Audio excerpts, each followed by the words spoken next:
So kayo, pili nyo kayo, checkmate na kayo sa buhay nyo. Si Lord may pangan pa para matuloy na mga buhay ko. Ang buhay ko.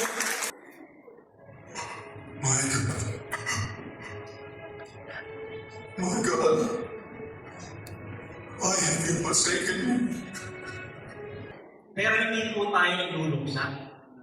Sabi ng iba, patay daw si Jesus pag Friday. Hallelujah. Di ba ako naniniwala doon? Bakit nabuhay na siya? Kung tayo 2,000 years ago, second friend tayo now. Di ba? Sabihin mo sa katabi mo, Jesus is alive! Amen. So tayo lahat kayo naniniwala na si Jesus buhay na. And ang word ko po, sabi po dito, my God, why have you forsaken me? So, ito pong word na ito ni Jesus Christ is controversial po ito. Ito po yung isa sa mga pinag-uusapan sa Bible. Bakit? Kasi sabi nila, kung Diyos si Jesus Christ, bakit niya sinabi yan? Amen?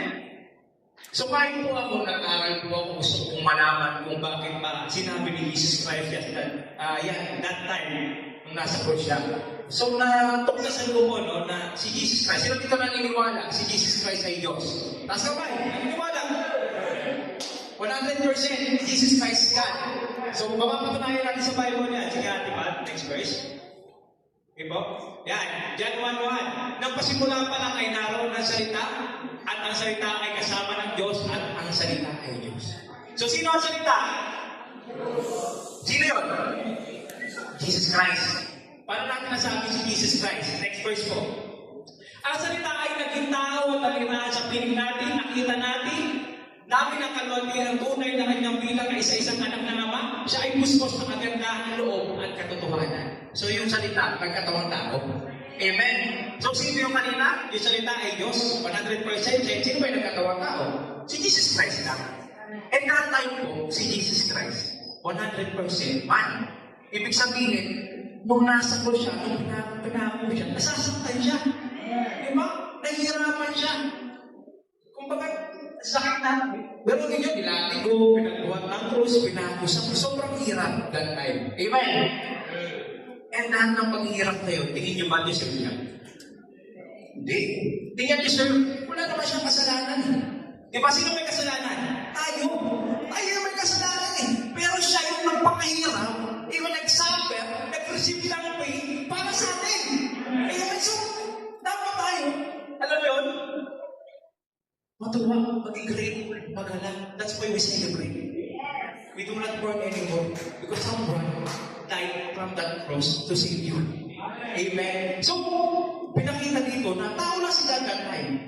Diba? So, ito ang papakita ko sa inyo na kung paano siya naging tao that time. Meron pa next verse dyan. Next verse natin pa. Mateo 26:20. Sabi ni Jesus, lumayo siya na kaunti. Nagpatira pa siya at nanalangin. Ama ko, kung maaari po, ilayo ninyo sa akin ang kopang ito ng paghihirap. Sabi ni God, Lord, kung pwede lang, ilayo niyo naman sa akin to. Kasi alam niyo yung pagdadaanan niya, alam niyo yung suffering eh, alam niyo yung pain eh, alam niyo yung shame na pagdadaanan niya. Pero hindi ganun kaselfish ang God natin. Kahit alam niyang mahirap, ang sabi niya, ngunit hindi po ang kalooban ko, kundi ang kalooban ninyo ang mangyayari. Amen? So kahit alam niya, hirap na yun. Diba? Kahit dito, kahit alam niya, hirap na yun. Alam niya yung pagsubok na dadaanan niya. Tinuloy niyo pa rin. Amen? Diba? So even God, nahirapan. And possible, tayo, nahirapan din. Amen? Sino dito yung nahirapan yung problema ng askaway? Ikaw wala pa sa mga bata ng askaway. Yung iba walang problema. Yung thank you Lord, yung iba walang. Pero dito, maraming may problema. Nahirapan din. Amen? Hindi na lang kaya, minsan gusto na magpakamatay. Yung iba, bawi sa utang. Yung iba, problema sa negosyo. Yung iba, may problema sa pamilya. May problema sa kasintahan, sa asawa. Dami problema. Pinaglolo ko. Diba? Pero tandaan mo, may naghihirap na sa krus para sa'yo. Amen? And, sabi ko nga po, so para sa ating mga nahihirapan, naalala niyo si Abraham kung paano niya sinuko. Bako, yung asawa niya, walang anak. Amen? Walang siya. Dati. Nung nagkaanak, sabi niya, sige, bibigyan kita ng maraming anak, maraming lahi. Nagkaanak niya. Kaya sa isang anak niya. Sa totoo asawa ko. So, sige, yung anak mo. Alay mo sa akin. Amen? Bilang mama, tingin mo, kaya mo pa yun, alay mo anak mo. Sige, patayin mo yan anak mo. Dali mo sa bundok, alay mo sa akin. Pero nagagawa din ni Abraham, Amen? Natigil ka. Okay na, napatunayan mo na natapat ka sa akin. Pero ang Diyos natin, inalay talaga niya yung isa-isa anak niya para sa atin. Amen? So may pagsubok, may blessing. Is that time, after ng paghihirap ng Diyos, may nangyari ba? Hirap siya kasi. Ano nangyari? Jesus conquered the grave. Jesus conquered the sin. Jesus conquered sin. Amen? Jesus conquered your pain, your problems, of everything. He conquered at the cross. Amen? So, kahit anong problema mo yan ngayon, maniwala ka na kasama mo ang Diyos. Amen? Even leaders, even Pastor Jojo, nakita ko kung paano sinubok, kung paano managpasan, nakasama niya si Lord, kung paano siya pinagpala. Yung mga leaders dito, nakita ko yan. Kung paano sinubok yan, mga hirap na, naalala ko dati, nagkukumit lang, di ba, nag-initan, nagsimula sa wala, pero ngayon meron na, even me. Until now, sinusubok ko ako. Sinusubok ko ako until now. But I know my God is with me. So, ito po yan. Ito po, sinare ko lang po ito sa MSN. Pakita ko lang po yung nangyari sa akin. Ito po kasi, ito po yung nangyari sa akin. Sige po. Yan po, ito po nangyari ito noong February. February. Nangyari po yung February. Next po. Nangyari ng March. Tara mo, magkasunod. Sabi ko, Lord, tanong din ako eh. Lord, ano ba nangyari? Ano ang ginawa kong mali? Kaya sabi sa akin, Lord, pahayag 2-4. Pwede mo ito siya. At diba? I pray. Si Lord, sumasagot niya sa panalangin. Sumasagot niya by the Bible. Pwede kausapin ka rin. Diba? 2-4. Pahayag 2-4. So, Revelation 2-4. Sige po, pahayag natin. Yan. Subalit may isang bagay na ayaw ko na sa'yo, ang pag-ibig mo noong una, sumasaprantaya ka ay nalalamig ka. Hallelujah. Sige, dito nalalamig. Wala na nalalamig? Amen. So, ba't naman nalalamig mo ngayon? Naniniwala ako after this session, after this 7 last year, pag-iinit ka. Amen. Kung time na yun, siyempre, hindi ko po, medyo nanghina ako, pero hindi naman lang pananampalataya ako, nalungkot ako. Totoo nalungkot, hindi naman din malulungkot, magkami, may 60,000 yung isa, hindi ko pa alam eh. Pero yung picture na ko, nakita ko, hindi ko yung next one, ang picture yan, kita ko to. Hallelujah. Pray, umiyak ko ako ng time na ito na nakita ko. So, sabi po dyan, meron mga atleta. So, champion yung mga atleta. Lahat yung world champion. May champion sa basketball, may champion sa billiards, may champion sa bowling, may champion sa swimming, may champion sa chess. So, lahat po ng mga champion nagsama-sama ay nagkaroon po ng world tour. Nagkakaroon po yung world tour nila, nasa US po, nasa Coliseum sila. So, punta sila sa Coliseum, may isang painting, ito po yung nakalagay. Ang title po nito is Checkmate. So, paano naging checkmate? Parang, ito po, portray ng nakapula yung demonyo, natalo na po niya yung tao. So, yun po yung pinaportray ng tweeting na yung heart na yan. So, checkmate. Yan. So, yun po, dumaan sila doon, pinaliwanag mo ng tuturta na, ganito, ganyan, yun po yung checkmate. And tuloy na sila sa kasunod. Ito napansin ko nung nagtutur, sabi nung nagtutur, asan yung isa? Ba't mawawala yung isa? Ano mawawala yung champion ng chess? Amen. So, balik siya nga, nakita niya doon sa painting, nakatitig pa rin yung champion ng chess. Sabi niya, sir, ba't nang maiwan ka? Eh, sir, ito kasi painting, kanina ba ako naguguluhan? Sabi niya, sir, bakit ka naguguluhan? Eh, yung painting, sir, kasi, dapat ang galing ka yung mali yan. So, sir, bakit ba? Tepa, pagwas ng painting. So, sabi niya, bakit mali? Bakit mali yan? Eh, nakalagay dyan, sir, check the painting. Eh, sir, world champion ako sa chess, eh. Diba? Hindi pa checkmate sir eh. Meron pang paraan para manalo yung isa. Naalo na nakakita kasi alam ko. So kayo, kung piling nyo kayo, checkmate na kayo sa buhay nyo. Si Lord may paraan pa para patuloy na ang buhay ko. Ang buhay ko. Kung naniniwala ako, kasama mo ang Diyos ko pag titiwala kayo Lord kayo. Sabi nga nito, pangyari Panginoon ang kalooban mo. Hindi ang kalooban mo. May mangyayaring miracle sa buhay. Amen. So Lord, kayo po at tayo po yung manalangin. Doon po natin, Lord. Panampalataya kay Lord. Walang kalilangan. Lord, Panginoon, we pray, Panginoon, lakuhin yung miracle in my life. Yung akala namin na wala na, Panginoon, magkakaroon, Panginoon. Yung akala namin problema, hindi masusunod, Panginoon. Magpipinagro ka, Panginoon. Isunod to ka. Yung akala po namin, Panginoon, sa iluhan, Panginoon, magkakaroon ng something, Panginoon. Papana, Panginoon, promotion, business, Panginoon, maayos sa mga family, maayos sa relationship, kahit anong problema, Panginoon, naniniwala ako, Panginoon, na ikaw ang miracle worker, Panginoon. Kayo po, Panginoon, nagsasolve ng aming problem, Panginoon. Jesus, name, God, hindi matatapos ang araw ito, Panginoon. Hindi mo solve ang bawat problema na bawat sa liit sa buluwagan ito, Panginoon. Ito po ang aming dalangin na may pasalamat sa pangalan ng aming Panginoon Jesus. Amen.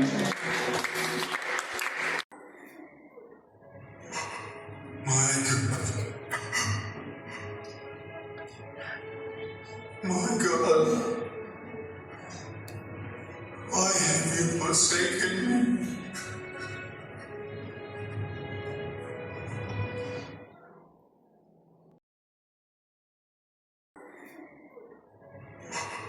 My God, my God, why have you forsaken me?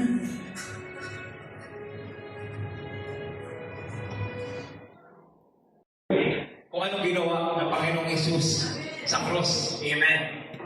Pero hindi po tayo nagluluksa. Sabi ng iba, patay daw si Jesus pag Friday. Hallelujah. Di ba ako naniniwala doon?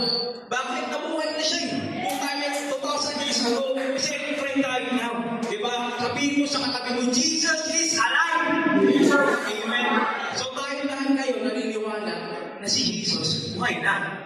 And ang word ko po, sabi po dito, my God, why have you forsaken me? So, ito pong word na ito ni Jesus Christ is controversial po ito. Ito po yung isa sa mga pinag-uusapan sa Bible. Bakit? Kasi sabi nila, kung si Jesus Christ, bakit niya sinabi yan? Amen? So kahit po ako nag-aral po ako, gusto kong malaman kung bakit pa sinabi ni Jesus Christ that time, nung nasa cross siya. So natuklasan ko po na si Jesus Christ, sino dito naniniwala? Si Jesus Christ ay Diyos. Taas ka ba? Naniniwala? 100% Jesus Christ is God. So mapapatunayan natin sa Bible niya. Sige, Ate Pat, next verse. Okay po? Yan, John 1:1. Nang pasimula pa lang ay naroon ang salita, at ang salita ay kasama ng Diyos, at ang salita ay Diyos. So sino ang salita? Sino yun? Jesus Christ. Paano natin nasabi si Jesus Christ? Next verse po. Ang salita ay naging tao at nalirahan sa piling natin, nakita natin, namin ang kalwalhatian ang tunay na kanyang bilang na isa-isang anak ng Ama, siya ay puspos ng kagandahan ng loob at katotohanan. So yung salita, nagkatawang tao. Amen. So sino yung kanina? Yung salita ay Diyos, 100%. Sino ba yung nagkatawang tao? Si Jesus Christ lang. And that time po, si Jesus Christ, 100% man. Ibig sabihin, nung nasa ko siya, nung pinako siya, nasasaktan siya. Diba? Nahihirapan siya. Kumbaga, sakit na. Pero ninyo, nilatigo, pinagbuhat ng krus, pinako sa krus. Sobrang hirap that time. Amen? And lahat ng paghihirap na yun, tingin nyo ba deserve niya? Hindi. Hindi niya deserve. Wala naman siyang kasalanan. Diba? Sino may kasalanan? Tayo.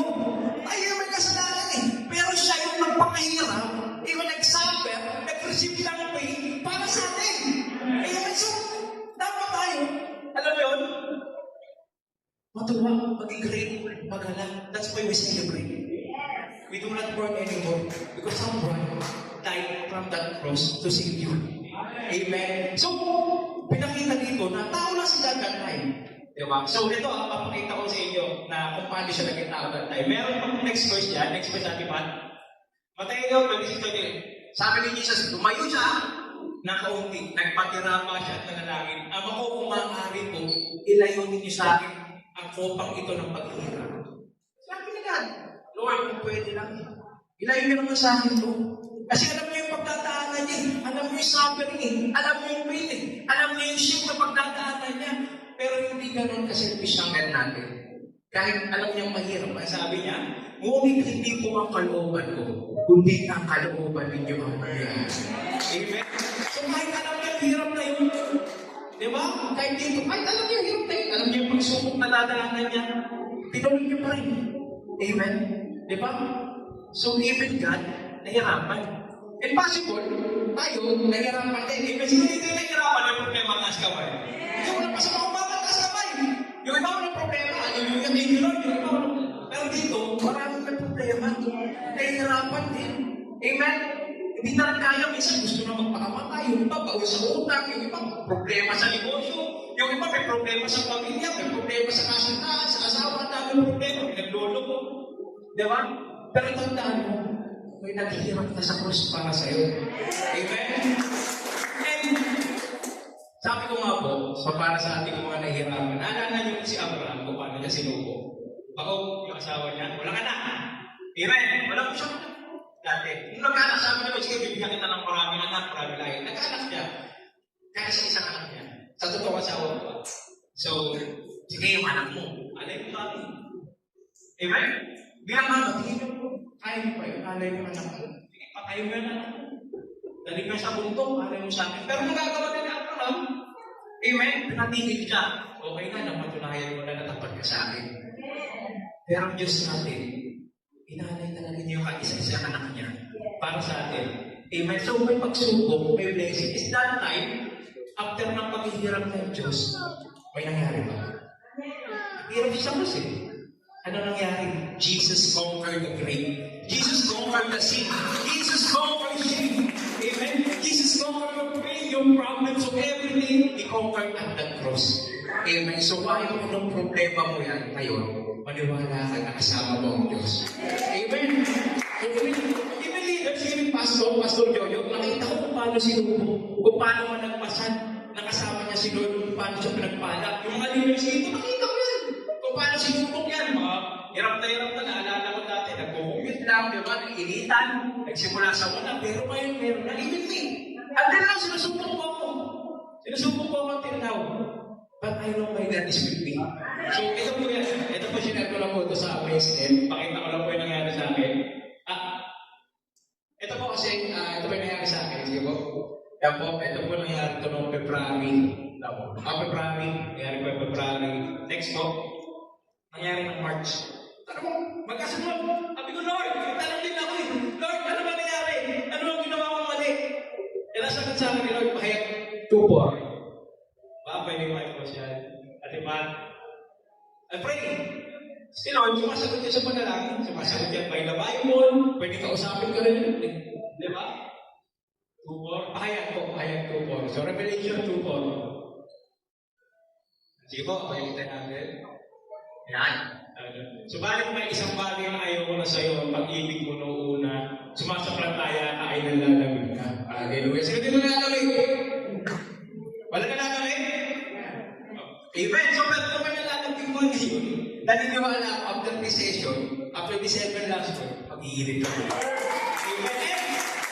Kung time na yun, siyempre, hindi ko po, medyo nanghina ako, pero hindi naman lang panamalataya ako. Nalungkot ako. Totoo nalungkot, hindi naman din malulungkot. Magkano, mas 60,000 yung isa, hindi ko pa alam eh. Pero yung picture na ko, nakita ko. Hindi ko yung next one, ang picture yan. Kita ko to.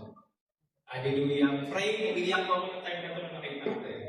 So, sabi po dyan, meron yung mga atleta. So, champion yung mga atleta. Lahat yung world champion. May champion sa basketball, may champion sa billiards, may champion sa bowling, may champion sa swimming, may champion sa chess. So, lahat po ng mga champion nagsama-sama ay nagkaroon po ng world tour. Nagkakaroon po yung world tour nila, nasa US po, nasa Coliseum sila. So, punta sila sa Coliseum, mag-isang painting, ito po yung nakalagay. Ang title po nito is Checkmate. So, paano naging checkmate? Parang, ito po, portray ng nakapula yung demonyo, natalo na po niya yung tao. So, yun po yung pinaportray ng painting na yung na yan. So, checkmate. Yan. So, yun po, dumaan sila doon, pinaliwanag mo nagtutur ka na, ganito, ganyan, yun po yung checkmate. And tuloy na sila sa kasunod. Ito napansin ko nung nagtutur, sabi nung nagtutur, asan yung isa? Ba't nawawala yung isa? Ano mawawala ko? Yung champion ng chess. Amen. So, balik siya nga, nakita niya doon sa painting, nakatitig pa rin yung champion ng chess. Sabi niya, sir, ba't nagpaiwan ka? Eh, sir, ito kasi painting, kanina ba ako naguguluhan? Sabi niya, sir, bakit ka naguguluhan? Eh, yung painting, sir, kasi, dapat ang galing kayo mali yan. So, sir, bakit ba? Tepa, pagwas ng painting. So, sabi niya, bakit mali? Bakit mali yan? Eh, nakalagay yan, sir, check the painting. Eh, sir, world champion ako sa chess, eh. Diba? Hindi pa checkmate sir eh. Meron pang paraan para manalo isa. Naalo na nakakita kasi alam ko. So kayo, kung pili nyo kayo, checkmate na kayo sa buhay nyo. Si Lord may paraan pa para matuloy na ang buhay ko. Ang buhay ko. Kung naniniwala ako, kasama mo ang Diyos ko pag titiwala kay Lord ngayon. Sabi nga ni Pastor, mangyari Panginoon ang kalooban mo, hindi ang kalooban mo. May mangyayaring miracle sa buhay. Amen. So, Lord, kayo po at tayo po yung panalangin ng loob po natin, Lord. Panampalataya kay Lord. Walang alinlangan. Lord, Panginoon, we pray, Panginoon, nakuhin yung miracle in my life, yung akala namin na wala na, Panginoon, magkakaroon, Panginoon, yung akala namin problema, hindi masusunod, Panginoon, magpipinagro ka, Panginoon, isunlutugan, yung akala po namin, Panginoon, sa iluhan, Panginoon, magkakaroon na something, Panginoon, papana, Panginoon, promotion, business, Panginoon, maayos sa mga family, maayos sa relationship, dahil na ng problema, Panginoon, naniniwala ako, Panginoon, na ikaw ang miracle worker, Panginoon. Kayo po, Panginoon, nagsasolve ng aming problem, Panginoon. Jesus name, God, hindi matatapos ang araw ito, Panginoon. Hindi mo sinolve ang bawat problema na bawat sa bulwagan ito, Panginoon. Ito po ang aming dalangin na may pasalamat sa pangalan ng aming Panginoong Jesus. Amen.